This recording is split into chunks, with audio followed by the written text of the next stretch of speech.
నమస్కారం సిటీ కృష్ణ తేజ వార్తలకు స్వాగతం. వార్తల్లోని ముఖ్యాంశాలను చూద్దాం.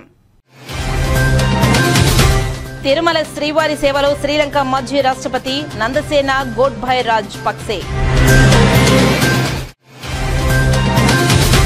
అక్షయ తృతీయ పర్వదినం సందర్భంగా కొనుగోలుదారులతో కళకళలాడిన బంగారు నగల షాపులు. 10వ తరగతి సప్లిమెంటరీ పరీక్షలకు సిద్ధమవుతున్న విద్యార్థులకు ప్రత్యేక తరగతులతో ఉత్తీర్ణత సాధించడానికి కృషి చేస్తున్న ఉపాధ్యాయులు.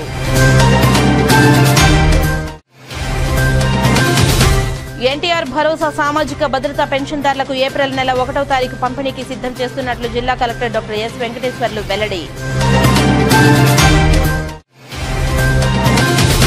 తిరుపతి రాఘవేందర్ నగర్ లో జరిగిన వృద్ధురాలి హత్య కేసులో 5గురు అరెస్ట్. బంగారు వెండి ఆభరణాలు స్వాధీనం. అలిపిరి డీఎస్పీ భక్తవత్సలం వివరాలు వెల్లడి. ఇక వార్తల్లోని వివరాలను చూద్దాం. అక్షయ తృతీయ పర్వదినాన్ని పురస్కరించుకుని కొనుగోలుదారులతో కళకళలాడుతున్నాయి బంగారు దుకాణాలు. అక్షయ తృతీయ రోజు గురువింద బంగారైనా కొంటే తమ గృహాలలో శుభం జరుగుతుందని, లక్ష్మీ కటాక్షం లభిస్తుందన్న నమ్మకంతో పలువురు మహిళలు అక్షయ తృతీయ అయిన బుధవారం బంగారు కొనుగోళ్లకు మొగ్గు చూపుతారు. శ్రీకాళహస్తిలోని పలు బంగారు షాపుల్లో మహిళలతో కళకళలాడుతూ కనిపించాయి. మహిళలు తమ శక్తి కొద్దీ ఎంతో కొంత బంగారం కొనుగోలు చేయాలన్న ఆయా షాపుల్లో బంగారు కొనుగోలు చేస్తూ కనిపించారు. బంగారు షాపు యజమానులు మాత్రం ప్రస్తుతం బంగారు రేటు అధికంగా ఉన్నప్పటికీ తమ తమ పరిధిలో ప్రత్యేక ఆఫర్లతో మహిళలను ఆకర్షించడానికి లక్ష్మీ కాసులను బహుమతులుగా ఇస్తూ ఆకట్టుకుంటున్నారు. శ్రీకాళహస్తికి చెందిన బంగారు వ్యాపారస్తుడు జైన్ మాట్లాడుతూ, ప్రస్తుతం బంగారు ధరలు అధికంగా ఉన్నప్పటికీ గత వారం రోజులుగా గ్రాముపై 700 రూపాయల వరకు తగ్గిందని, ప్రస్తుత పరిస్థితుల్లో మహిళలు బంగారం కొనుగోలు చేయడానికి ముందుకు రావడం హర్షించదగ్గ విషయమని, వ్యాపారం బాగుందని, అందరికీ లక్ష్మీ కటాక్షం అనుగ్రహించాలని కోరుకుంటున్నానని అన్నారు. మహిళలు అక్షయ తృతీయ రోజున కొంత బంగారం కొనుగోలు చేయడం, కొంత రేటు తగ్గడంపై ఆనందం వ్యక్తం చేశారు. అభిమానంతో మీరందరూ వచ్చారు. మీకోసము మేము 10 గ్రామ్ బంగారం మీద ఒక ఫ్రీ గోల్డ్ కాయిన్ కూడా ఇస్తున్నాము. ప్రతి ఒక్క అంగడి వాళ్ళు కస్టమర్లకి గిఫ్ట్స్ అన్ని ఇస్తున్నారు. అందరూ వచ్చి వ్యాపారాన్ని అభివృద్ధి చేయాల్సింది కోరుతున్నాం. మా వ్యాపారాన్ని అభివృద్ధి చేయాల్సిందిగా కోరుతున్నాం. ఈరోజు పర్వాలేదు, అనుకున్న దానికన్నా బాగానే జరుగుతూ ఉండదు. తెల్లవారి నుంచి రష్ ఉంది. 500 రూపాయలు 700 రూపాయలు ఈ వారంలో తగ్గినాయి. దీనివల్ల అందరు కస్టమర్లు వస్తున్నారు, కొంటున్నారు. అందరికి వ్యాపారాలు బాగా జరగాలని కోరుకుంటున్నాం. 50% తగ్గింది, కానీ అప్పటికి బాగుంది. పర్వాలేదు, ఈ రేట్లో కూడా కస్టమర్ కొంటున్నారంటే మంచిదే. బంగారు మీద ఇన్వెస్ట్మెంట్ నష్టం లేదు. ఎప్పుడు కూడా పెరిగేదే బంగారు, ఎప్పటికీ తగ్గదు బంగారు. ఎంతవరకు అయితే గోల్డ్ ఇన్వెస్ట్ చేయండి, 24 క్యారెట్ బిస్కెట్లు కొనండి. ఇన్వెస్ట్మెంట్ కి మంచిది ఇది. ఎప్పుడు కూడా ఈ రోజు మంచి రోజు, అక్షయ తృతీయ. ఈ రోజు కొంటే ఇంకా బిజినెస్ బంగారు పెరుగుతుంది, ఇంట్లో అభివృద్ధి జరుగుతుంది, సమృద్ధి జరుగుతుంది అనేసి కొంటారు అందరూ. ఒక్కొక్కరికి 5 లక్షల రూపాయలు నష్టపరిహారం ఇవ్వాలని CPI MLC new democracy Tirupati నగర కార్యదర్శి పి వెంకటరత్నం డిమాండ్ చేశారు. తిరుపతి మంగళం సమీపంలోని తుడా క్వార్టర్స్ వద్ద అక్రమంగా భవన నిర్మాణం జరుగుతున్న నగరపాలక సంస్థ తుడా అధికారుల నిర్లక్ష్యం వ్యవహరించిన కారణంగానే 3 భవన నిర్మాణ కార్మికులు ప్రాణాలు గాల్లో కలిసిపోయాయని సిపిఐ న్యూ డెమోక్రసీ తిరుపతి నగర కార్యదర్శి పి వెంకటరత్నం, ఐఎఫ్టియు తిరుపతి నగర కన్వీనర్ పి లోకేష్లు విమర్శించారు. G+3కి అనుమతి తీసుకుని 5 అంతస్తుల భవనం కడుతున్న సంబంధిత శాఖ అధికారులు ఎందుకు పట్టించుకోలేదని ప్రశ్నించారు. వారు అక్రమ నిర్మాణాన్ని గుర్తించి స్పందించి ఉంటే భవన నిర్మాణ కార్మికులు మేస్త్రి శ్రీనివాసులు, కుంచెల శ్రీనివాసులు, తన్నీరు వసంత్ ప్రాణాలు కోల్పోయేవారు కాదని తెలిపారు. భవన నిర్మాణ సమయంలో కార్మికులకు ఎలాంటి ప్రమాదాలు జరగకుండా తీసుకోవాల్సిన కనీస చర్యలు ఏవీ ఇక్కడ కనిపించలేదని అన్నారు. మృతి చెందిన కార్మికులకు కనీసం గుర్తింపు కార్డులు కూడా లేవని ఆవేదన వ్యక్తం చేశారు. ఏదేమైనా మృతుల కుటుంబాలకు ఒక్కొక్కరికి 5 లక్షల రూపాయలు నష్టపరిహారం చెల్లించాలని, అక్రమ నిర్మాణాన్ని పట్టించుకొని సంబంధిత శాఖ అధికారులపై శాఖపరమైన చర్యలు తీసుకోవాలని, భవన యజమానిపై చట్టపరమైన చర్యలు తీసుకోవాలని డిమాండ్ చేశారు. భవిష్యత్తులోనైనా ఇలాంటి సంఘటనలు పునరావృతం కాకుండా చూడాలని డిమాండ్ చేశారు. నిన్నటి రోజున మంగళం సోడా క్వార్టర్స్ దగ్గర అక్రమ కట్టడాలకు సంబంధించిన బిల్డింగు నిర్మాణంలో 3 భవన కార్మికులు అన్యాయంగా బలైపోయారు. తుడా అధికారుల నిర్లక్ష్యం ఫలితంగా G3 బిల్డింగ్ పర్మిషన్ ఉంటే G5 5 అంతస్తుల నిర్మాణం ఒక యజమాని కట్టి 5వ అంతస్తుల భవన కార్మికులను వ్యక్తిచ్చి పని చేయిస్తున్నాడు. ఆ సందర్భంగా ఆ నిర్మాణంలో కాలు జారి 3 కార్మికులు కింద పడిపోయి దుర్మరణం పాలయ్యారు. దీనికి కారకులు ఎవరు? నెంబర్ 1 తొడ అధికారుల యొక్క నిర్లక్ష్యం. నెంబర్ 2 ఆ నిర్మాణం అక్రమ నిర్మాణం చేస్తున్నది యజమాని. నెంబర్ 3 భవన నిర్మాణ కార్మికుల యొక్క సేఫ్టీ లేకుండా చేసినటువంటి ప్రభుత్వం. వాళ్ళకున్న వెల్ఫేర్ ఫండ్ను కాజేసి దాన్ని రద్దు చేసి వాళ్ళకున్నటువంటి హక్కులను కూడా కాలరాస్తున్నటువంటి రాష్ట్ర ప్రభుత్వం. దీని కారణంగా ఈరోజు భవన కార్మికులు వీధిన పడుతున్నారు, అన్యాయమైపోతున్నారు. వెంటనే ఈ 3కి కూడా ఒక్కొక్కరికి 5 లక్షల తరపున 5 లక్షల పరిహారం ఇవ్వాలని చెప్పి, అలాగే యజమాని పైన తగు చర్య తీసుకోవాలని చెప్పి, ఆ భవన అక్రమ కట్టడానికి పర్మిషన్ ఇచ్చినటువంటి తొడాధికారుల పైన చర్య తీసుకోవాలని చెప్పి సిపిఎంఎల్ న్యూ డెమోక్రసీ నగర కమిటీ డిమాండ్ చేస్తుంది. రానున్న కాలంలో భవన కార్మికులంతా కూడా, భవన నిర్మాణ కార్మికులంతా కూడా ఐడెంటిటీ కార్డులు తీసుకొని లేబర్ డిపార్ట్మెంట్ దగ్గర సభ్యత్వం పొంది ఐక్యంగా ఉండి భవన కార్మికులు భవిష్యత్తులో పోరాటానికి ముందుకు రావాలని చెప్పి IFTU CPI ML new democracy తరఫున భవన కార్మికులకు విజ్ఞప్తి చేస్తున్నాం. సింహాచలం ఆలయంలో జరిగిన సంఘటన దురదృష్టకరమని తిరుపతిలో జరిగిన మీడియా సమావేశంలో బీసీవై పార్టీ జాతీయ అధ్యక్షులు బోడే రామచంద్ర యాదవ్ అన్నారు. మానవ తప్పిదం వల్లే సింహాచల ఆలయంలో ఘటన జరిగిందని అన్నారు. నాసిరకం పనుల వల్లే గోడకూలి అమాయకులైన 8 మంది భక్తులు మృతి చెందారని పేర్కొన్నారు. గోడకూలిన ఘటనలో ప్రభుత్వం బాధ్యత వహించి కాంట్రాక్టర్పై కఠిన చర్యలు తీసుకోవాలని అన్నారు. రాష్ట్ర వ్యాప్తంగా దేవాలయాల్లో జరిగే నిర్మాణ పనుల్లో నాణ్యతా ప్రమాణాలు ప్రభుత్వం గుర్తించాలని తెలిపారు. సింహాచలం ఘటనలో బాధితులకు వెంటనే ఎక్స్గ్రేషియా ప్రభుత్వం చెల్లించాలని డిమాండ్ చేశారు. రాజధాని నిర్మాణ విషయంలో ప్రభుత్వం గెజిటెడ్ నోటీస్ విడుదల చేయాలని అన్నారు. సింహాచలం అప్పన్నకు జరుగుతున్న చందనోత్సవం కార్యక్రమంలో పాల్గొనడానికి విచ్చేసిన భక్తులపైన ప్రమాదవశాత్తు గోడ కూలి సుమారు 9 మంది భక్తులు మరణించడము చాలా దురదృష్టకరమైన సంఘటన. ఈ సంఘటనలో మరణించిన భక్తుల ఆత్మకు సద్గతులు కలగాలని, అదేవిధంగా ఈ ప్రమాదంలో గాయపడిన అందరూ తొందరగా కోలుకోవాలని, మరణించిన వారి కుటుంబ సభ్యులకు మనోధైర్యాన్ని ప్రసాదించాలని ఆ స్వామివారిని కోరుకుంటూ, ఈరోజు జరిగిన సంఘటన చాలా దురదృష్టకరమైన సంఘటన. గతంలో మనం చూసాము, వైకుంఠ ఏకాదశి సందర్భంగా స్వామివారి దర్శనానికి విచ్చేసిన భక్తులలో కూడా తొక్కిసలాట వల్ల చాలామంది భక్తులు చనిపోవడం జరిగింది.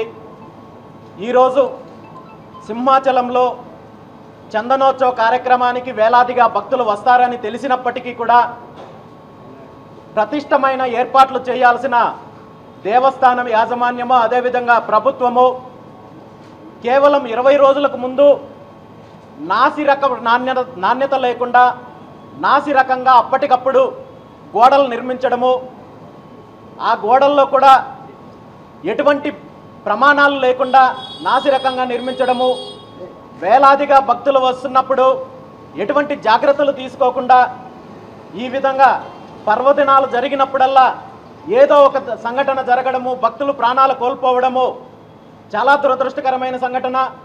కలియుగ ప్రత్యక్ష దైవం తిరుమల శ్రీ వెంకటేశ్వర స్వామివారిని శ్రీలంక మాజీ రాష్ట్రపతి నందసేన గోటబాయ రాజపక్సే దర్శించుకున్నారు. ఆలయ అధికారులు దర్శన ఏర్పాట్లను చేసి ఆ శ్రీనివాసుని తీర్థ ప్రసాదాలతో పాటు శేషవస్త్రాన్ని బహుకరించారు. బుధవారం ఉదయం వీఐపీ విరామ సమయంలో కుటుంబ సభ్యులతో కలిసి స్వామివారి సేవలో పాల్గొని మొక్కులు చెల్లించుకున్నారు.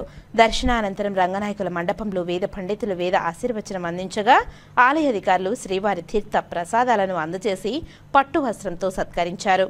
ఆలయం వెలుపల శ్రీలంక మాజీ రాష్ట్రపతి నందసేన్ గోటబాయ రాజపక్సే మాట్లాడుతూ భారత్పై ఉగ్రవాద దాడిని తీవ్రంగా ఖండిస్తున్నామని అన్నారు. No, it's a privilege and arrangements were so good and it's a great privilege to worship the Lord. We feel always, that we condemn terrorist attacks and we feel for the victims. For you were supported in Indian? Of course, any country, that we are against any terrorist activity. And about fishermen, every time is fishermen's problem. How did problem solve? I don't think it's a right question. Tirumala Shri Venkateswara స్వామివారిని RCB team సభ్యులు దర్శించుకున్నారు. ఆలయ అధికారులు దర్శన ఏర్పాట్లను చేశారు. బుధవారం ఉదయం వీఐపీ విరామ సమయంలో RCB team captain Rajith Patidar, సభ్యుడు జితేష్ శర్మ, ఉమెన్ క్రికెటర్ శ్రేయాంక పాటిల్ స్వామివారి సేవలో పాల్గొని మొక్కులు చెల్లించుకున్నారు. దర్శనానంతరం రంగనాయకుల మండపంలో వేద పండితులు వేద ఆశీర్వచనం అందించగా ఆలయ అధికారులు శ్రీవారి శేషవస్త్రంతో సత్కరించి స్వామివారి తీర్థ ప్రసాదాలను అందజేశారు.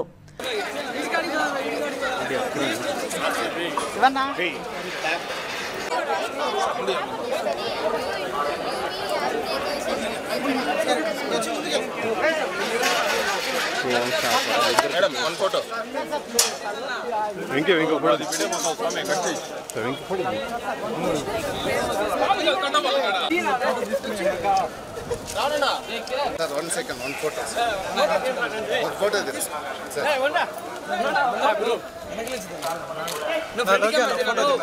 Hey, 1 minute. Sir, 1 second, sir. Sir. No, sir. Enough. Sir. Okay, sir. Thank you. 10వ తరగతి సప్లిమెంటరీ పరీక్షలకు సిద్ధమవుతున్న విద్యార్థులకు ప్రత్యేక తరగతులతో ఉత్తీర్ణత సాధించడానికి కృషి చేస్తున్నారు ఉపాధ్యాయులు. శ్రీకాళహస్తిలో ప్రభుత్వ పాఠశాలలో 10వ తరగతి ఫెయిల్ అయిన విద్యార్థులకు ప్రత్యేక తరగతులు నిర్వహించి తగు శిక్షణ ఇస్తున్నారు. అందులో భాగంగా పట్టణంలోని సరస్వతి శిశుబాయి మున్సిపల్ పాఠశాలలో విద్యార్థులు ప్రత్యేక తరగతులకు హాజరై శిక్షణ పొందుతున్నారు. ఈ సందర్భంగా ప్రధాన ఉపాధ్యాయురాలు బృందాదేవి మాట్లాడుతూ ప్రభుత్వ ఆదేశాల మేరకు 10వ తరగతి ఫెయిల్ అయిన విద్యార్థులకు ప్రత్యేక తరగతులను నిర్వహిస్తున్నామని తెలిపారు. ఏ సబ్జెక్టులో ఫెయిల్ అయిన వారు అటువంటి విద్యార్థులకు వారికి ప్రత్యేక శిక్షణ ఇస్తున్నట్లు తెలిపారు. మే 19వ తేదీన నిర్వహించు సప్లిమెంటరీ పరీక్షలకు విద్యార్థులను పూర్తి స్థాయిలో సిద్ధం చేస్తున్నట్లు ఆమె తెలిపారు. ఈ సప్లిమెంటరీలో పాస్ అయిన విద్యార్థులకు సంవత్సరం చదువు వృధా కాకుండా రెగ్యులర్గా ఇంటర్మీడియట్ చేరే అవకాశం ఉందని ఆమె తెలిపారు. దీనివలన విద్యార్థుల్లో సప్లిమెంటరీ అనే భావన తొలగిపోతుందని తెలిపారు. 10వ తరగతి పరీక్షల ఫలితాలు ఏప్రిల్ 23వ తేదీన విడుదలయ్యాయి. అందులో ఫెయిల్ అయిన విద్యార్థులకు ప్రభుత్వ ఆదేశాల మేరకు అడ్వాన్స్డ్ సప్లిమెంటరీ ఎగ్జామ్స్ కోసము ఈ రోజు నుంచి గత 2 రోజులుగా పరీక్షల టైం టేబుల్ ప్రకారము ఫెయిల్ అయిన విద్యార్థులు హాజరయ్యి తరగతుల్లో మళ్ళీ వాళ్ళ సబ్జెక్టులో తర్ఫీదు పొంది అడ్వాన్స్డ్ సప్లిమెంటరీ 19వ తేదీ నుంచి జరిగేటువంటి పరీక్షలకు ప్రిపేర్ అవుతున్నారు.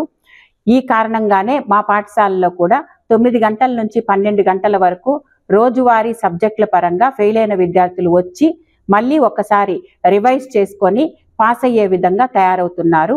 ఈ అడ్వాన్స్డ్ సప్లిమెంటరీలో విద్యార్థులందరూ పాస్ అయిన తరువాత రెగ్యులర్గా కాలేజీకి వెళ్ళే అవకాశం ప్రభుత్వం కల్పించబడింది. ఈ రకంగా చేయడం వల్ల సప్లిమెంటరీ అనే భావన నుంచి వారు తిరిగి మళ్ళీ కాలేజీకి వెళ్ళేటువంటి కార్యక్రమం జరుగుతోంది. ఏప్రిల్ నెలకు సంబంధించి 2,61,230 మంది ఎన్టీఆర్ భరోసా సామాజిక భద్రతా పెన్షన్దారులకు సుమారు 111.84 కోట్ల రూపాయలు ఎన్టీఆర్ భరోసా సామాజిక భద్రతా పెన్షన్లు మే నెల 2025 1వ తేదీన లబ్ధిదారుల ఇంటి వద్దనే పంపిణీకి అన్ని ఏర్పాట్లు చేశామని జిల్లా కలెక్టర్ డాక్టర్ వెంకటేశ్వర్ తెలిపారు. రాష్ట్ర ప్రభుత్వం ప్రతిష్టాత్మకంగా అమలు చేస్తున్న ఎన్టీఆర్ భరోసా సామాజిక భద్రతా పెన్షన్లు మే 1వ తారీఖున పంపిణీపై రాష్ట్ర ప్రభుత్వం ఆదేశాల మేరకు ఉదయం 6:30 నుంచి లబ్ధిదారులు ఇంటి వద్దనే పెన్షన్ల పంపిణీ చేయాలని సచివాలయ సిబ్బందిని ఆదేశిస్తూ డిఎంఓలను, ఎంపీడీఓలను, మున్సిపల్ కమిషనర్లను పర్యవేక్షించాలని కలెక్టర్ ఆదేశించారు. ఈ సందర్భంగా జిల్లా కలెక్టర్ అధికారులకు టెలికాన్ఫరెన్స్ వర్చువల్ విధానంలో మంగళవారం సూచిస్తూ మే 1వ తారీఖున గురువారం పంపిణీ చేయవలసిన ఎన్టీఆర్ భరోసా సామాజిక భద్రతా పెన్షన్ మొత్తాన్ని ఈ నెల ఏప్రిల్ 30న బుధవారం నాడే సంబంధిత అధికారులు డ్రా చేసి సేఫ్ కస్టడీలో ఉంచుకొని మే 1వ తారీఖున సిబ్బంది అందరూ ఉదయం 6:30 నుంచి పెన్షన్ల పంపిణీ కార్యక్రమం చేయుట కొరకు వారి పంపిణీ ప్రదేశాలకు చేరుకొని ఉదయం 6:30 యాప్ ఓపెన్ అయ్యాక పెన్షన్దారులకు పెన్షన్ పంపిణీ చేపట్టాలని సూచించారు. మే 1వ తారీఖున ఎన్టీఆర్ భరోసా పెన్షన్ల పంపిణీ పెన్షన్దారు ఇంటి నుండి ఖచ్చితంగా 300 మీటర్ల పరిధి దాటి పని చేయదని పెన్షన్దారులు ఇంటి వద్దనే పెన్షన్ను ఇవ్వాలని, ఏ కారణం చేతైనా ఇంటి వద్ద ఇవ్వడం కుదరకపోతే తగిన కారణాలను యాప్ నందు నమోదు చేయాలని తెలియజేశారు. పెన్షన్దారులకు ముందుగా నమస్కారం పెట్టి గౌరవంగా చిరునవ్వుతో పెన్షన్ పంపిణీ చేయవలసి ఉంటుందని ఆదేశించారు.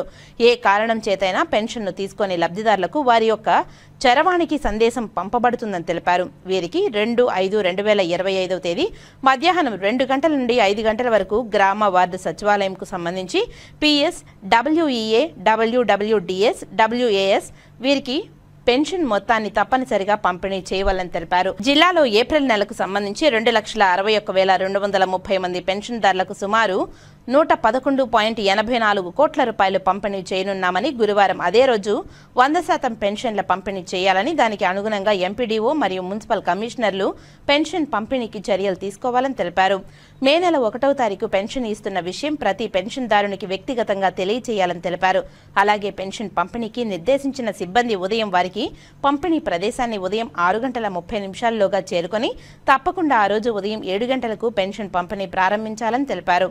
ఎక్కడా కూడా ఏ ఒక్క పొరపాటు జరగకుండా పెన్షన్ల పంపిణీ జరగాలని కలెక్టర్ ఆదేశించారు. ప్రతి పెన్షన్ పంపిణీ చేయు అధికారి పెన్షన్దారులతో గౌరవప్రదంగా వ్యవహరించాలని, అవినీతికి పాల్పడరాదని మరియు ఇంటి వద్దనే ప్రతి ఒక్కరికి పెన్షన్ అందజేయాలని తెలియజేశారు. ఎవరైనా దీనిని అతిక్రమించినచో క్రమశిక్షణా చర్యలు తీసుకోబడుతుందని జిల్లా కలెక్టర్ హెచ్చరించారు. అలాగే గత నెలలో ఏదైనా కారణంలో పెన్షన్ తీసుకునే వారికి ఈ నెల పెన్షన్ మొత్తంతో కలిపి పంపిణీ చేయాలని అన్నారు. కావున ఈ సమాచారం అందరికీ తెలియజేయాలని మండల పరిషత్ అభివృద్ధి అధికారులను, మున్సిపల్ కమిషనర్లను జిల్లా కలెక్టర్ ఆదేశించారు. పెన్షన్దారులకు అందరికీ IVRS విధానంపై వ్యక్తిగతంగా తెలియజేయాలని అన్నారు. మరియు వితంతు పెన్షన్లకు సంబంధించి జాబితాలో అర్హులను ఎవరైనా ఉంటే తమ పేరు రానిచో సంబంధిత మండల, మున్సిపల్ కార్యాలయాల్లో తగిన ధృవపత్రాలు సమర్పించవాలని తెలిపారు. వీటిని ధృవీకరించి ఎంపీడీఓ, మున్సిపల్ కమిషనర్ లేఖ ద్వారా జిల్లా గ్రామీణాభివృద్ధి సంస్థకు పంపిన ఎడల సెర్ఫ్ కార్యాలయానికి పంపడం జరుగుతుందని తిరుపతి జిల్లా కలెక్టర్ పేర్కొన్నారు. శ్రీకాళహస్తీశ్వర ఆలయంలో కాలభైరవ స్వామికి విశేష అభిషేక పూజలను శాస్త్రయుక్తంగా నిర్వహించారు ఆలయ అర్చకులు. స్వామివారిని అధిక సంఖ్యలో భక్తులు దర్శించుకొని మొక్కులు చెల్లించుకున్నారు. శ్రీకాళహస్తి ఆలయంలో మంగళవారం రాత్రి కాలభైరవ అభిషేక సేవలో అధిక సంఖ్యలో భక్తులు పాల్గొన్నారు. కాలభైరవ అనుగ్రహంతో సకల దోషాలు తొలగించుకునేందుకు భక్తులు కాలభైరవ అభిషేకాలు చేయించారు. ఆలయంలోని కాలభైరవ మూల విరాట్ వద్ద స్వామివారికి విశేష అభిషేక పూజలను చేపట్టారు. మూలవ మూర్తితో పాటు ఉత్సవమూర్తికి వివిధ రకాల సుగంధ ద్రవ్యాలతో అభిషేకాలను నిర్వహించారు. అనంతరం దివ్య అలంకారాలు చేసి ఉత్సవమూర్తిని ఆలయ ప్రాంగణంలో ఊరేగించారు. ఆలయ ఆవరణంలోని రాతి ధ్వజస్తంభం వద్ద కాలభైరవునికి విశేష కుంభ నైవేద్యం సమర్పించి మంగళ వాయిద్య నీరాజనం సమర్పించారు. అనంతరం ఊరేగింపుగా తీసుకువెళ్లి ఆలయంలో కొలువు తీర్చి కాలభైరవునికి విశేష దీపారాధన నిర్వహించారు. స్వామివారిని దర్శించుకుని భక్తులు మొక్కులు చెల్లించుకున్నారు. ఈ కార్యక్రమంలో temple superintendent Nagabhushanam Yadav, temple inspector Hari Yadav, ఆలయ అధికారులు పాల్గొన్నారు.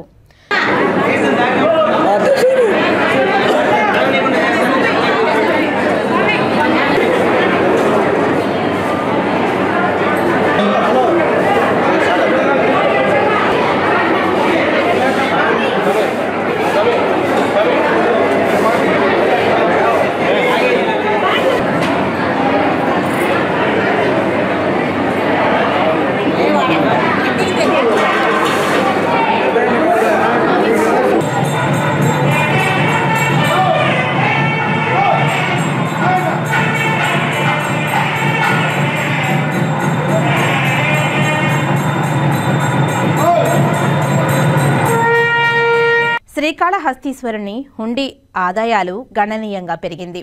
భక్తుల హుండీలో కానుకలను సమర్పిస్తున్నారు.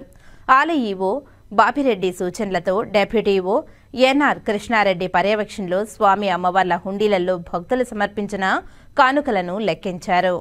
హుండీలో కరెన్సీ నోటులు 1,87,91,587 రూపాయలు రాగా నాణెములు 7,71,542 వచ్చినట్లు ఆలయ అధికారులు వివరించారు.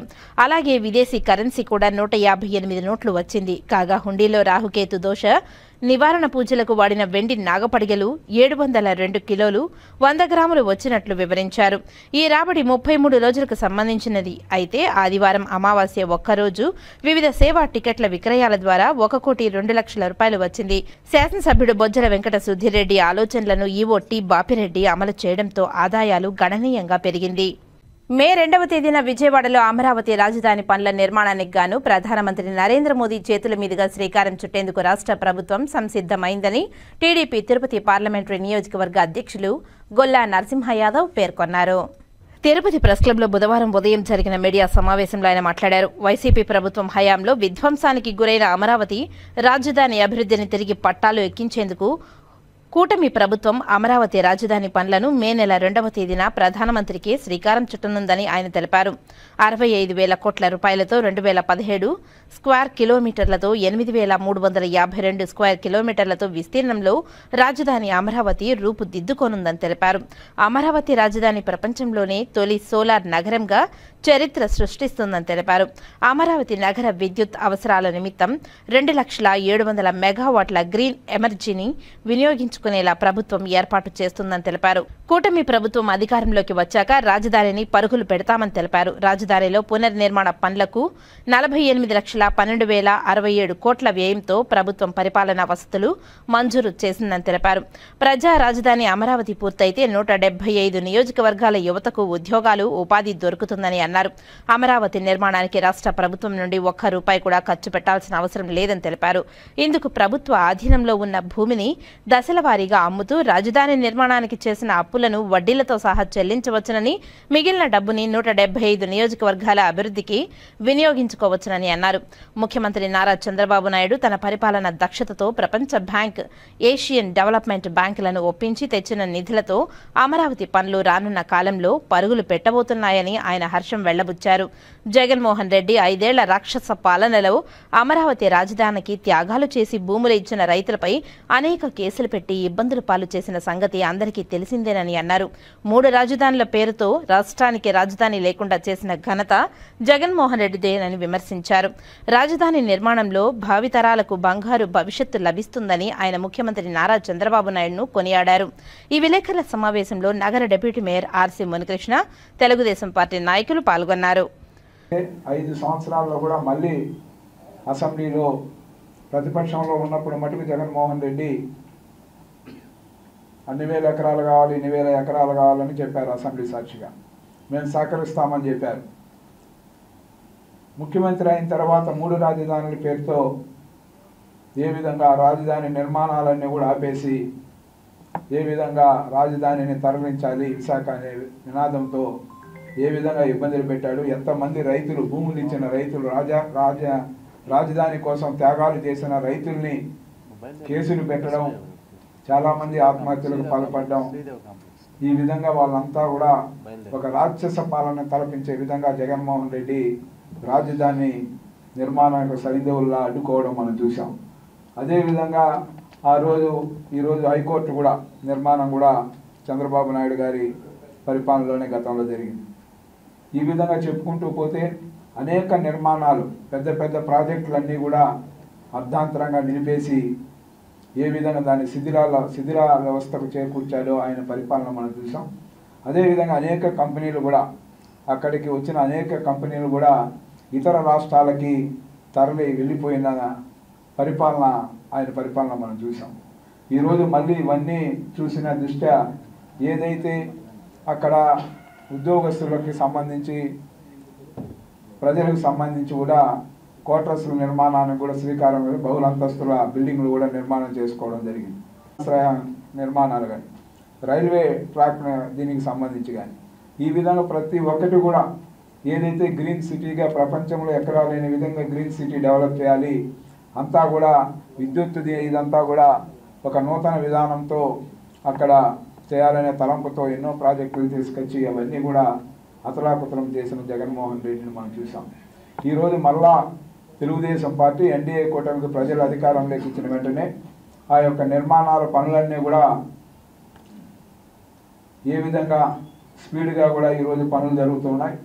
దీంట్లో భాగంగా రేపు 2వ తారీఖున ప్రధానమంత్రి చేతుల మీదుగా కూడా మళ్ళీ కూడా ఈ ప్రాజెక్టులకు సంబంధించి 65,000 కోట్లతో 217 స్క్వేర్ మీటర్లతో 8,352 స్క్వేర్ కిలోమీటర్ల విస్తీర్ణంతో రాజధాని అమరావతి రూపుదిద్దుకోవడానికి రేపు ప్రణాళికాబద్ధంగా కూడా ముందుకెళ్ళడం జరుగుతుంది.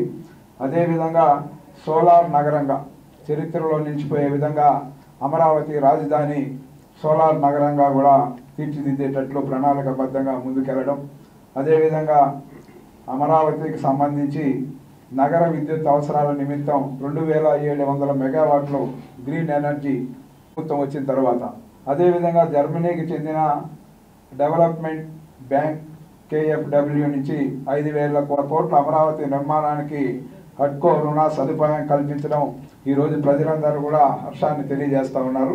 విప్లవ రచయితగా, అభ్యుదయవాదిగా తెలుగు సాహిత్యానికి దశను దిశను మార్చిన కొద్దిమంది రచయితల్లో శ్రీశ్రీ ఒకరని రాయలసీమ రంగస్థలి చైర్మన్ గుండాల గోపీనాథ్ రెడ్డి అన్నారు. మహాకవి శ్రీశ్రీ 115వ జయంతి వేడుకలను తిరుపతిలోని రాయలసీమ రంగస్థలి కళాకారులు ఘనంగా నిర్వహించారు. ఆయన చిత్రపటానికి పుష్పాంజలి ఘటించి ఈ సందర్భంగా రాయలసీమ రంగస్థలి చైర్మన్ గుండాల గోపీనాథ్ రెడ్డి మీడియాతో మాట్లాడుతూ శ్రీశ్రీ రచించిన మహాప్రస్థానం కవితా సంకలనం ఇప్పటికీ ఎవర్ గ్రీన్ పుస్తకంగా ఉందని కొనియాడారు. అతి తక్కువ అక్షరాలతో మహాశబ్దాన్ని సృష్టించగల దిట్ట శ్రీశ్రీ అని తెలిపారు. ముఖ్యంగా ఆయన రచనలు పీడిత ప్రజల్లో చైతన్యం తీసుకువచ్చాయని గుర్తు చేశారు. ఆయన రచించిన తెలుగు వీర లేవరా సినీ గేయానికి జాతీయ అవార్డు దక్కిందని తెలియజేశారు. తెలుగు సాహిత్యాన్ని శ్రీశ్రీ ముందు, శ్రీశ్రీ తర్వాత అన్న విధంగా ప్రభావితం చేసిన రచయిత అని కొనియాడారు. ఈ కార్యక్రమంలో KN రాజా, మిమిక్రీ ఆర్టిస్ట్ శంబోల హర్నాథ్, కన్నప్పగారి కేశవరెడ్డి, చంద్రబాబు నాయుడు, విద్వాన్ కస్పా పద్మనాభం, తొండమనాటి సుబ్రహ్మణ్యం రెడ్డి, వాసు సుబ్రహ్మణ్యం, గురునాథ్ నాయుడు, గురుస్వామి, హర్నాథ్ తదితరులు పాల్గొన్నారు. శ్రీశ్రీ గారి 115వ జయంతి సందర్భంగా రాయలసీమ రంగస్థలి ఆధ్వర్యంలో ఆయన చిత్రపటానికి పుష్పాంజలి ఘటించి ఘన నివాళి అర్పించాము. తెలుగు సాహిత్యానికి దశ దిశ వ్యాప్తి చేసిన మహాకవి శ్రీశ్రీ గారు ఆయన జయంతి ఈరోజు. ముఖ్యంగా ఆయన రచించిన మహాప్రస్థానం పుస్తకం ఎవర్ గ్రీన్గా నిలిచింది. ఆయన రచనల వల్ల అన్ని వర్గాల ప్రజల్లో చైతన్యం తీసుకుని వచ్చారు. అలాంటి మహాకవి శ్రీశ్రీ గారి జయంతిని ఈరోజు జరుపుకుని ఆయన ఘన నివాళులర్పించారు. వార్తల్లో ఇప్పుడు కాసేపు విరామం. చదలవాడ దంత వైద్య కళాశాల మరియు సూపర్ స్పెషాలిటీ ఆసుపత్రిలో అత్యాధునిక దంత వైద్య సేవలు అందుబాటులోనికి తెచ్చారు. అన్ని దంత సమస్యలకు ఒకే చోట పరిష్కారం. అన్ని రకాల వైద్య సేవలు అందుబాటులో ఉన్న ప్రాంగణం చదలవాడ దంత వైద్యశాల. అనుభవజ్ఞులైన వైద్యులచే అందమైన చిరునవ్వు కోసం ఆధునిక దంత వైద్యం. పిప్పి పళ్లకు, రూట్ కెనాల్, చిగురువాపు వ్యాధులకు అత్యాధునిక చికిత్స. ఎత్తుపళ్ళు, వంకర పళ్ళు, రంగుమారిన పళ్లకు ప్రత్యేకమైన వైద్య బృందంచే చికిత్స.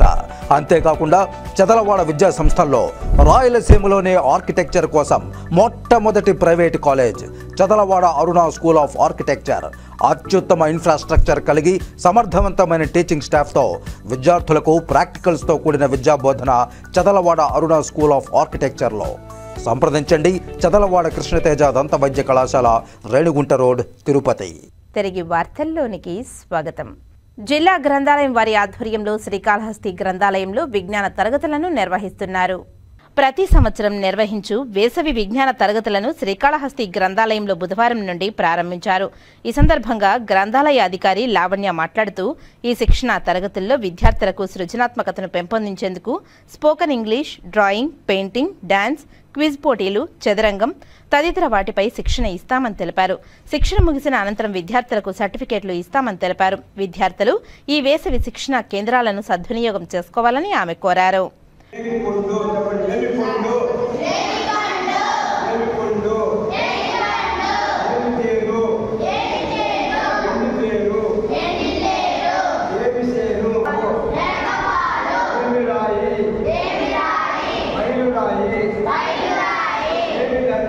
శ్రీకాళహస్తి పట్టణంలోని లైబ్రరీలో మనకు ఈ సమ్మర్ క్యాంప్ అనేది ప్రతి సంవత్సరం కూడా జరుగుతూ వస్తుంది. అదేవిధంగా ఈ సంవత్సరం కూడా మనకు 28వ తేదీ నుంచి 6వ తేదీ వరకు మనకి ఈ సమ్మర్ క్యాంప్ ప్రతిరోజు 8 నుంచి 11 గంటల వరకు మార్నింగ్ టైం ఉంటుంది. ప్రతి ఒక్కరు కూడా తల్లిదండ్రులు వారి యొక్క పిల్లల్ని ఈ లైబ్రరీకి తీసుకొని వచ్చి వారికి ఈ స్పోకెన్ ఇంగ్లీష్లో వివిధ రకాలైనటువంటి వాళ్ళకి స్పోకెన్ ఇంగ్లీషు, డ్రాయింగ్, తర్వాత క్రాఫ్ట్ కానీ, తర్వాత మ్యాథ్స్ కానీ, తర్వాత తెలుగు కథలు చదివించడము, బుక్స్ చదివించడము, ఇటువంటివన్నీ కూడా వాళ్ళకి మేము నేర్పిస్తాము. కాబట్టి ప్రతి ఒక్క తల్లిదండ్రులు కూడా పిల్లల్ని తీసుకొని వచ్చి మార్నింగ్ టైంలో వాళ్ళని ఇక్కడ ఈ లైబ్రరీకి వచ్చేటట్లు ప్రోత్సహించవలసిందిగా కోరుచున్నాను. కూటమి ప్రభుత్వం అధికారంలోకి వచ్చి 11 నెలలు అవుతున్నప్పటికీ ఉద్యోగులకు పెన్షనర్లకు చేసింది ఏమీ లేదని వైఎస్ఆర్సీపీ రాష్ట్ర ఉద్యోగ మరియు పెన్షనర్ల విభాగం అధ్యక్షుడు నలమారు చంద్రశేఖర్ రెడ్డి విమర్శించారు. బుధవారం చిత్తూరు జిల్లా వైఎస్ఆర్సీపీ కార్యాలయం నందు ఏర్పాటు చేసిన మీడియా సమావేశంలో ఆయన మాట్లాడుతూ ఎన్నికలకు ముందు ఉద్యోగులకు పెన్షనర్లకు ఇచ్చిన హామీలను నెరవేర్చకుండా కూటమి ప్రభుత్వం కాలయాపన చేస్తుందని అన్నారు. ప్రజలను మోసం చేసినట్లే ఉద్యోగులను కూడా చంద్రబాబు నాయుడు మోసం చేశారని విమర్శించారు. ఉద్యోగులకు 2వ తేదీన జీతాలు చెల్లిస్తామని చెప్పి మాట ఇచ్చి నెరవేర్చుకోలేదని తెలిపారు. ఏ ఉద్యోగి కూడా 2వ తేదీన జీతాలు అందలేదని తెలిపారు. ఎన్నికల్లో ఇచ్చిన హామీలను నెరవేర్చకుండా వైఎస్ఆర్సీపీ లక్ష్యంగా చేసుకుని లేనిపోని ఆరోపణలు చేయడం సరికాదని తెలిపారు. దేశంలోనే ఎక్కడా లేని విధంగా తమ ప్రభుత్వంలో వాలంటరీ వ్యవస్థ, గ్రామ సచివాలయం వ్యవస్థను తీసుకువచ్చి గ్రామ ప్రజలకు మెరుగైన సేవలను అందుబాటులోనికి తెచ్చిన ఘనత జగన్మోహన్ రెడ్డిదేనని తెలిపారు. ఉద్యోగులను రాజకీయ కక్ష సాధింపు చర్యలకు పాల్పడితే చూస్తూ ఊరుకోమని హెచ్చరించారు.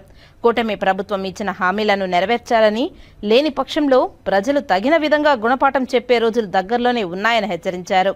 ఈ మీడియా సమావేశంలో రాష్ట్ర ఉపాధ్యాయ పెన్షనర్ల సంఘం ఉపాధ్యక్షుడు విజయసింహారెడ్డి, ప్రసాద్ రెడ్డి, పెనువేలు సింహారెడ్డి, రాజారెడ్డి, రెడ్డప్ప రాజారెడ్డి, పెరుమాళ్ రెడ్డి, మొగలయ్య, దండపాని, రాజారత్నం రెడ్డి, జ్ఞాన జగదీష్ తదితరులు పాల్గొన్నారు.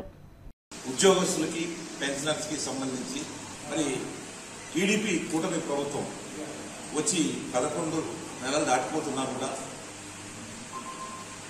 ఇచ్చినటువంటి హామీలు ఏవి కూడా ఒక్కటి కూడా నెరవేర్చలేదు. ఏదో ఒక సాకుతో ఫైనాన్స్ ప్రాబ్లం ఉంది, ఆ ప్రాబ్లం ఉంది, ఈ ప్రాబ్లం ఉంది చెప్పి కాలయాపన చేస్తున్నారే కానీ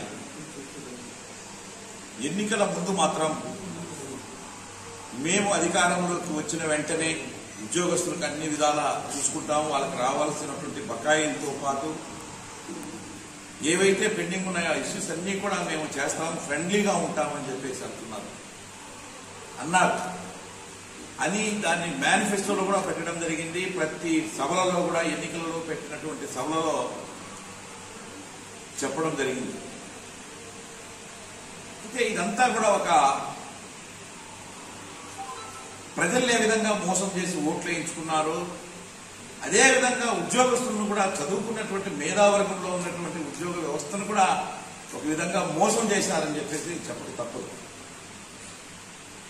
ఎందుకంటే మేము అధికారంలోకి వచ్చిన వెంటనే ఉద్యోగులకు ఏదైతే బీఆర్సీ పెండింగ్ ఉందో దానికి సంబంధించి మధ్యంతర భృతిని ఇస్తాము అని చెప్పి చెప్పడం జరిగింది. నేను ఈ సందర్భంగా అడుగుతున్నా, 11 నెలలు దాటిపోతున్నా కూడా ఇంకా మీకు టైం సరిపోవట్లేదా అని. అంటే ఎన్నికలు అయిపోయిన వెంటనే అన్నారు. వెంటనే అంటే ఏంటి, నెక్స్ట్ ఎన్నికలు అయిపోయిన తర్వాత ఇంకో 4 ఏళ్ల తర్వాతనా అని చెప్పేసి కూడా నేను క్వశ్చన్ చేస్తా ఉన్నా. ఏది కూడా ఉద్యోగస్తులకు రావాల్సినట్టు దాదాపు వాళ్ళు మేనిఫెస్టోలోనే ఒక 9-10 ఐటమ్స్ అన్ని కూడా పొందుపరచడం జరిగింది. ఏ ఒక్క ఐటమ్ కూడా చేయాల. ఉద్యోగస్తులకు చెప్పారు, అయ్యా మేము 1వ తారీఖున అందరికీ శాలరీస్ ఇస్తామని చెప్పేసి. తర్వాత అది బాగానే ఉంది, ఇస్తామని చెప్పినారు, 1 నెలలో ఇచ్చారు. తర్వాత ఏ ఉద్యోగికి కూడా, ఏ శాఖలో కూడా, ఏ జిల్లాలో కూడా ఉద్యోగులకి 1వ తారీఖున శాలరీస్ కానీ పెన్షన్స్ రావట్లా. శాంపుల్ అంటారు చూడండి, శాంపుల్ నామకే వస్తాయి అంటారు చూడండి. ఆ విధంగా 1వ తారీఖున జ్యుడిషియల్ డిపార్ట్మెంట్, రాష్ట్ర సచివాలయంలోనూ అదేవిధంగా హెచ్ఓడీస్ కొంతమందికి ఏదో కొంత శాలరీస్ వేసి 2-3 తారీఖుల్లో కొంతమంది హెచ్ఓడీలో పనిచేసే వాళ్ళకి వేసి 6-7 తారీఖుల వరకు కూడా ఈ యొక్క శాలరీస్ ఇస్తూ పోతున్నారు. అయితే వాళ్ళు చెప్పుకునేది ఏమని చెప్తున్నారు, ఇంక్లూడింగ్ ముఖ్యమంత్రి గారు కూడా చెప్తూ ఉన్నారు, 1వ తారీఖున మేము జీతాలు ఇస్తున్నామని చెప్పేసి, ప్రతి నెలా ఇస్తున్నామని చెప్పి. ఇక ఎవరికి ఇస్తున్నారు, ఎంతమందికి ఇస్తున్నారు? ఈరోజు రాష్ట్రంలో దాదాపు ఉద్యోగ వ్యవస్థలో 15 లక్షల దాకా ఉద్యోగులు, పెన్షనర్లు, కార్పొరేషన్స్ లో పనిచేసే వాళ్ళు అందరూ ఉన్నారు. అవుట్ సోర్సింగ్ లోను, కాంట్రాక్ట్ ఉద్యోగస్తులు అందరూ ఉన్నారు. వాళ్ళందరికీ కొంతమందికి అయితే చిన్న తరగతి ఉద్యోగస్తులకి నెలల వరకు కూడా పెండింగ్ పెడుతూ ఉన్నారు శాలరీస్. ఏదో ఒక వంక చెప్తారు అడిగితే. ఇంతకు ముందు ఉన్నటువంటి జగన్మోహన్ రెడ్డి గారి ప్రభుత్వంలో కొంత ఆలస్యం జరిగినాయంటే దానికి కారణాలు ఉండేటి. కరోనా రావడము, దేశం ప్రపంచం అంతా కూడా కరోనా రావడం వలన ఆర్థిక వ్యవస్థలన్నీ కూడా అతలాకుతలం కావడం వలన కొంచెం అటు ఇటు అయినాయి. కానీ ఎక్కడ ఎవరికి రావాల్సినట్టు ఎక్కడ ఆపలేదు. వెల్ఫేర్ స్కీమ్స్ ఎవరికి కూడా ఆపలేదు జగన్మోహన్ రెడ్డి గారి టైంలో. ఉద్యోగస్తులు కూడా మరి ఎప్పుడు కూడా జీతాలు కానీ ఎక్కడ ఆపినటువంటి దాఖలాలు లేవు. అయితే ఆ కరోనా టైంలో ఏమైందంటే కొంత మనకు రావాల్సినటువంటి రెవెన్యూ కొంచెం తగ్గిపోవడం వలన, అది కొంచెం లేట్ కావడం వలన కొంత లేట్ అయినది. దానికి కారణాలు ఉన్నాయి. ఇక్కడ కారణం లేదు, ఏం లేదు. మాట్లాడితే ఇంతకుముందు అది చేశారు, వాళ్ళు అది చేశారు అని చెప్పుకుంటూ పోతున్నారు తప్ప ఇంతకుముందు ఉన్నటువంటి ప్రభుత్వంలో ఏ స్కీమ్స్ ఏ విధంగా చేశారు, దేశంలో లేనటువంటి విధంగా ఎక్కడ ఏ రాష్ట్రంలో లేవు. ఈ రాష్ట్రంలో గ్రామ వార్డు సచివాలయ వ్యవస్థను తీసుకురావడం, వాలంటీర్ వ్యవస్థను తీసుకురావడం, ఇంటి వద్దకే వెల్ఫేర్ స్కీమ్ గడప వద్దకే చేర్చడం జరిగింది. ఎక్కడా లేవు. అయితే అవన్నీ కూడా రాష్ట్ర ప్రజలకు మంచి జరిగితే వాళ్ళకి ఎక్కడ ఓట్లు వేస్తారో ప్రజలనేటువంటి నెపంతో ఈ రోజునటువంటి ఈ కూటమి ప్రభుత్వ నేతలంతా కూడా ఒక కుటిల బుద్ధితో ఆ యొక్క ఏవైతే ప్రజలకు మంచి చేస్తున్నాయో ఆ యొక్క సంస్థలన్నీ కూడా విచ్ఛిన్నం చేసేదానికి ప్రయత్నాలు చేస్తా ఉన్నారు. తిరుపతి అలిపిరి పోలీస్ స్టేషన్ పరిధిలో రాఘవేంద్ర నగర్లో ప్రణాళికాబద్ధంగా వృద్ధురాలిని హత్య చేసి ఆమె వద్ద ఉన్న బంగారు ఆభరణాలను అపహరించిన హత్య కేసులో 5 నిందితులను పోలీసులు అరెస్టు చేశారు. ఈ వివరాలను మీడియాకు వెల్లడించారు. వారి వద్ద నుంచి 13 లక్షల విలువ కలిగిన 129 గ్రాముల బంగారు ఆభరణాలు, 2 జతల వెండి కాలి గొలుసులు స్వాధీనం చేసుకున్నారు. బుధవారం అలిపిరి పోలీస్ స్టేషన్లో ఏర్పాటు చేసిన విలేకరుల సమావేశంలో ఈస్ట్ డీఎస్పీ భక్తవత్సలం ఇందుకు సంబంధించిన పూర్తి వివరాలను మీడియాకు వెల్లడించారు. ఏప్రిల్ 11వ తేదీ మనకి శాంతమ్మ అనే ఆమె సందేహాస్పద మృతిగా ఒక కేసు రిపోర్ట్ అయింది. ఆ కేసు దర్యాప్తులో భాగంగా దర్యాప్తు తర్వాత డాక్టర్ గారు ఆ శవానికి పోస్ట్మార్టం చేసేసి ఈమెను ఎవరో బలవంతంగా చంపినట్లుందని చెప్పడం జరిగింది. ఆ పిఎం సర్టిఫికేట్ ఆధారంగా ఆ శాంతమ్మ మరణాన్ని మర్డర్ కేసుగా ఆల్టర్ చేయడం జరిగింది. ఆల్టర్ చేసి తర్వాత దర్యాప్తులో భాగంగా ఈరోజు మార్నింగ్ ఉదయం 6 గంటలకి ఈ 5 మందిని బిజిలి జగదీష్, ఉయ్యాల హర్షిత, బండి పవన్ కుమార్, జంబలమడుగు శశిరేఖ, గూడూరు మురళిలను ఈరోజు మధ్యాహ్నం 12 గంటలకి తిమ్మనాయుడుపాలెం బస్టాప్ వద్ద అరెస్ట్ చేయడం అయింది.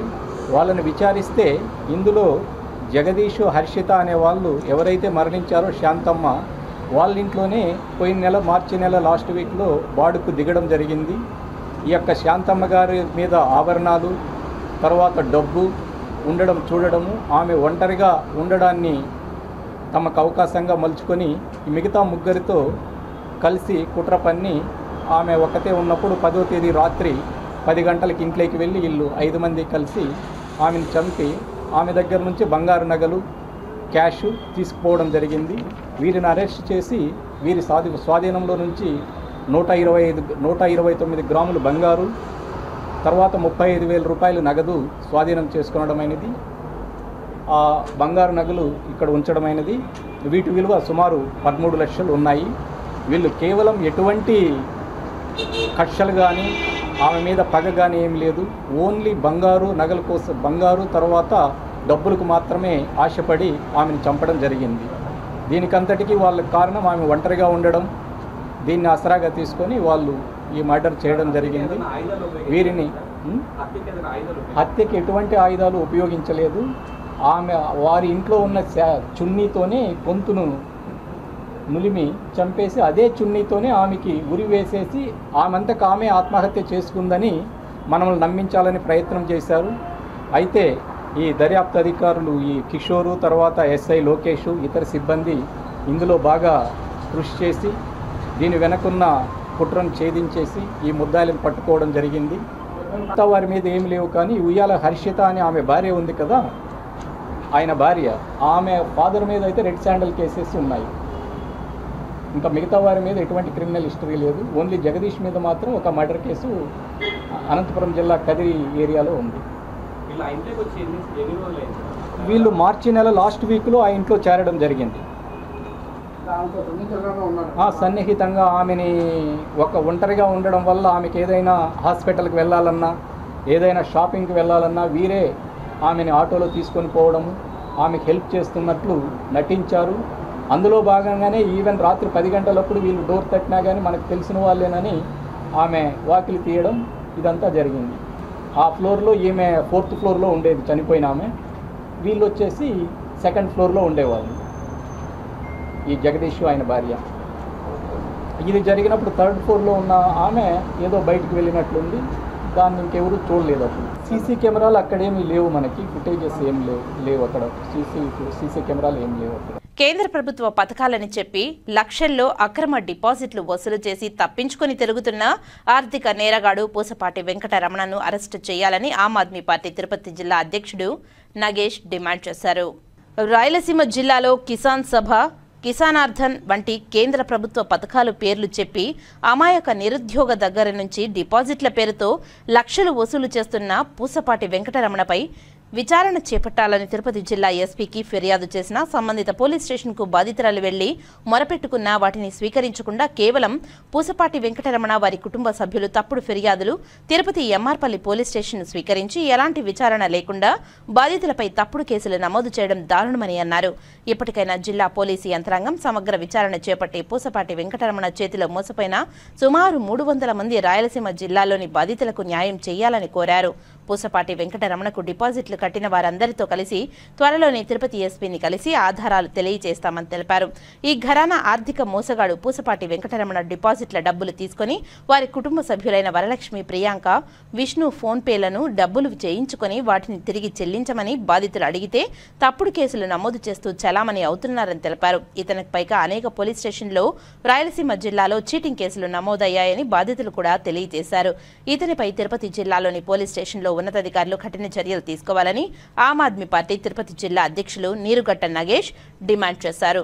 బాధితులు డిపాజిట్ల డబ్బులను వెనక్కి ఇవ్వకుంటే ప్రజా సంఘాలతో కలిసి ఆందోళన కార్యక్రమం ఉధృతం చేస్తామని తెలియజేశారు. మీకు తెలుసో లేదో చాలా గౌరవంగా ఉన్నాం మేము. కల్లూరు హేమాద్రి, నీకు ఏ ఆధారం ఉందని చెప్పి 70 లక్షలు రాస్తాను, మీడియా సోదరుడివేనా?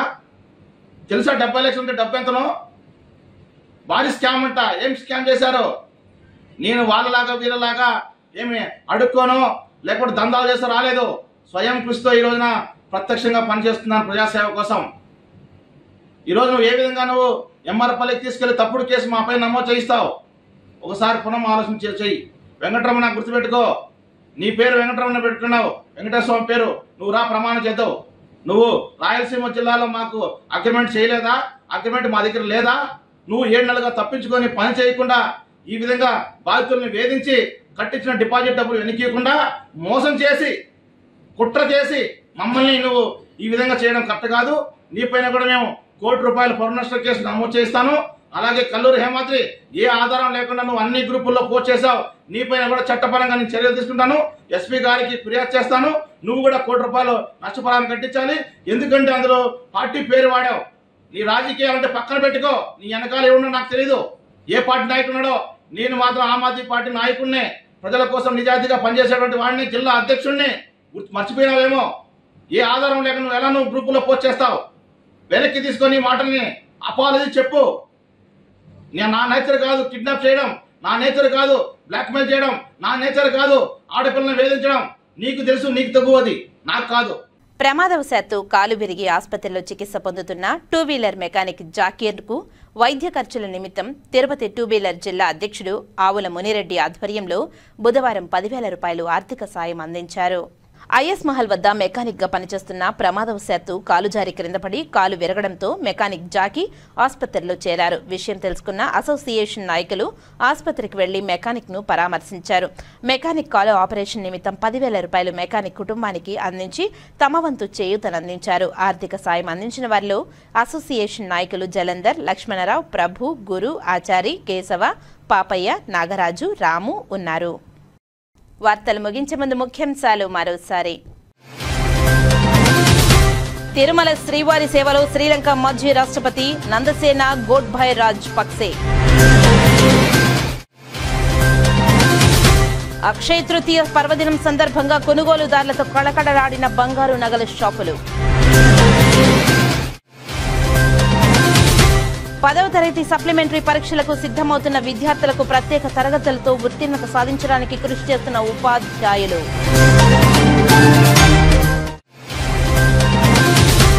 ఎన్టీఆర్ భరోసా సామాజిక భద్రతా పెన్షన్దారులకు ఏప్రిల్ నెల 1వ తారీఖు పంపిణీకి సిద్ధం చేస్తున్నట్లు జిల్లా కలెక్టర్ డాక్టర్ ఎస్ వెంకటేశ్వర్లు వెల్లడి. తిరుపతి రాఘవేందర్ నగర్ లో జరిగిన వృద్ధురాలి హత్య కేసులో 5గురు అరెస్ట్. బంగారు వెండి ఆభరణాలు స్వాధీనం. అలిపిరి డీఎస్పీ భక్తవత్సలం వివరాలు వెల్లడి. ఈ వార్తలు ఇంతటితో సమాప్తం. నమస్కారం.